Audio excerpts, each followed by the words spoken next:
Hey everyone, welcome back to the channel. If you're new here, prepare to be moved, because today we're diving deep into a story that will tug at your heartstrings, challenge your perceptions, and maybe even bring a tear to your eye. This isn't just any story. It's an emotional African tale, rooted in the vibrant tapestry of a Nigerian village, filled with love, prejudice, and a truth so profound it will shake you to your core. So, grab a warm drink, settle in, and let's journey together. In the heart of a bustling Nigerian village, where traditions ran deep and community ties were everything, there lived a woman shrouded in mystery and fear. Her name was Ada, but no one called her that anymore. To the villagers, she was simply the madwoman. Her clothes were tattered, her hair often disheveled, and her eyes, though once bright, now held a distant, haunted look. Children would scatter at her approach, mothers would quickly pull their little ones indoors, and men would whisper warnings, their faces etched with a mixture of pity and fear.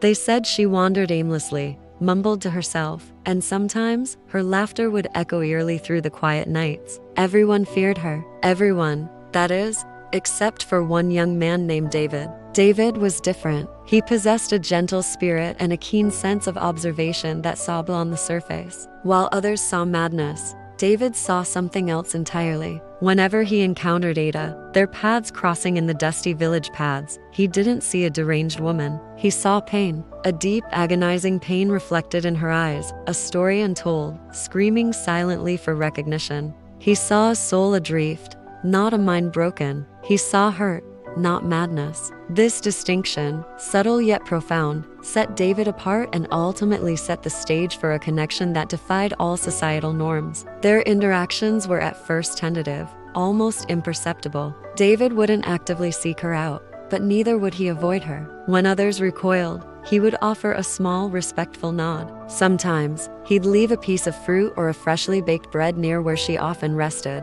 not directly handing it to her, but ensuring she would find it. He never spoke to her in patronizing tones, never mocked, never judged. He simply existed, a quiet presence of acceptance in a world that had condemned her. And slowly, almost imperceptibly, Ada began to notice. A flicker of something, perhaps curiosity, perhaps a fleeting moment of peace, would cross her face when David was near. Their bond grew in the most unconventional of ways. David, a talented storyteller, would often sit by the ancient iroko tree, weaving tales for the village children.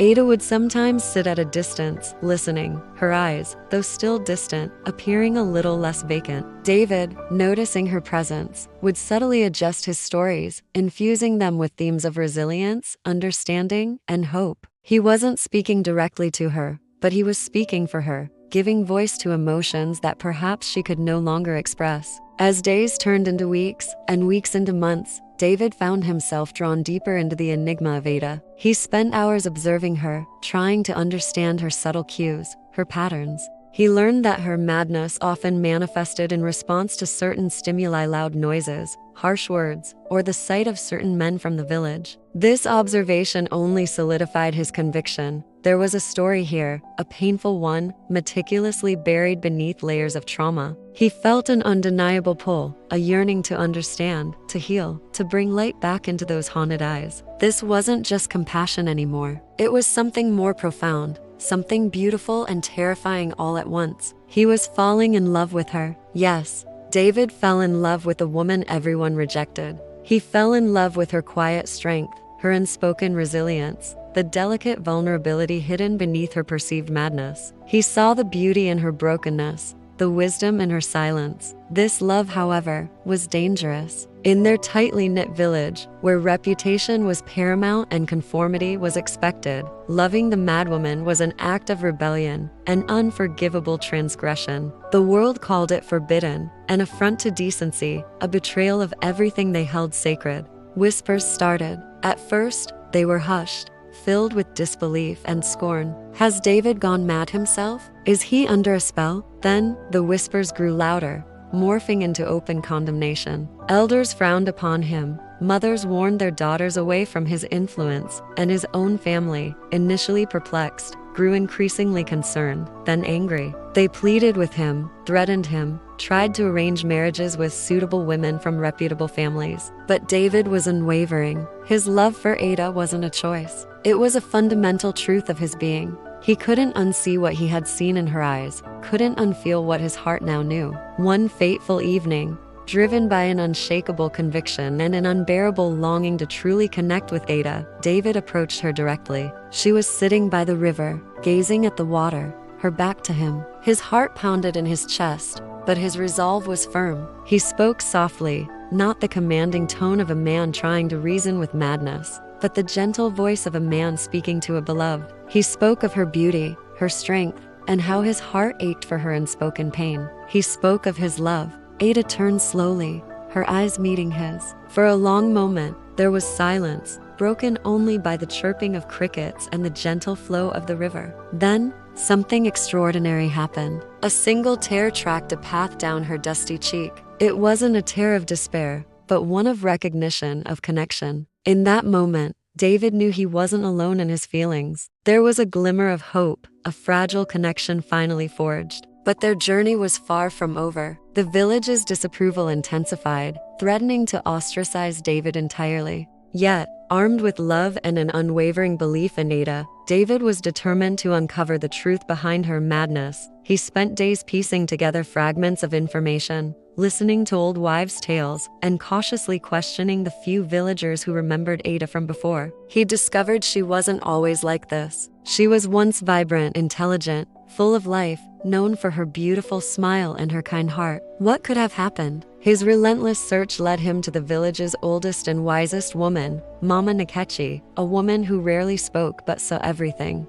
After much persuasion and many heartfelt pleas, Mama Nkechi, her eyes filled with ancient sorrow, finally revealed the shocking truth. Ada hadn't been born mad. She hadn't gone mad due to some mysterious illness. Ada had been a victim of a heinous act, betrayed by someone she trusted, an event so traumatic it shattered her spirit, making her retreat into the perceived safety of her mind. The madness was a shield, a protective mechanism against a world that had deeply wounded her and then abandoned her. The men who scattered when they saw her, the ones who whispered warnings, they weren't just fearing madness. Some were hiding a darker secret. They were complicit in her suffering, either through their actions or their silence. The revelation hit David like a physical blow. The injustice, the cruelty, the collective turning away, it was unbearable. His love for Ada deepened, laced now with a fierce protectiveness and a burning desire for justice. He knew then that his path wasn't just about love. It was about healing, about truth, and about redeeming a soul unjustly condemned.